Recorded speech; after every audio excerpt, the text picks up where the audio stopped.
As many of you have no doubt heard me say, when I was at MSU, where Jesus went to school, I was working for the football team, and we went to Oregon for a game. And before the game, Coach D'Antonio called me over to the other sideline, and he was chatting with a fellow, and he introduced me. He said, this is my priest, Father Joe. Father Joe, this is Phil. And we shook hands, and, just some dude, right? And then he looked at my shoes, and he said, well, why aren't you wearing Nikes? And I said, well, if you want to buy me some, you can. I said, but I buy cheap shoes, right? So he walked away. He seemed honestly a bit overly perplexed by my answer, and that's when Coach informed me, Joe, that's the guy who owns Nike. And that happened. So he didn't get me new shoes. But one of the things, of course, that had never struck me is we were in Oregon, where Phil Knight, the owner of Nike, lives. We were at an Oregon game, the team he supports and buys all the... If I would have thought for a minute, I would have known.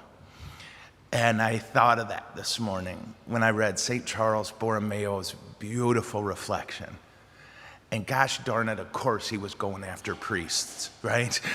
He was reminding us as priests that we really need to think about what we're doing. And I thought of a time where, and again, it was at state, but we would have 3 hours of confessions on Thursday with 2 priests. And then it was 4 hours. And then we had to hear confessions. So confessions ended up going 6:30 p.m. to 9:30 p.m. Then we'd pray mass, and then we'd hear confession. The kids came to confession. And I remember at one point, it was about my 4th or 5th hour in there. And I kind of started to get impatient. I'm so embarrassed to tell you this, but I did. I was like, come on, let's move. I got to eat. I want to, and you can tell I'm starving.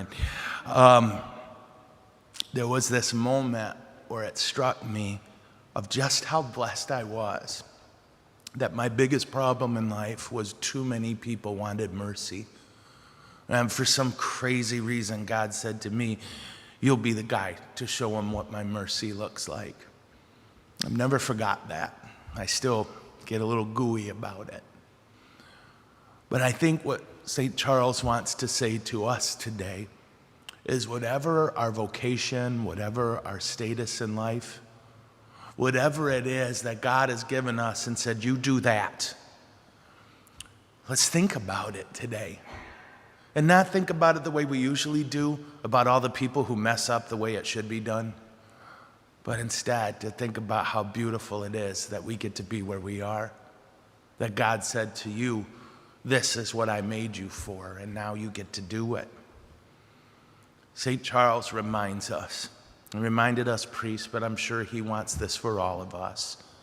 Be aware of what you're doing and who is at your right hand the whole time you do it. Amen? Amen. Okay.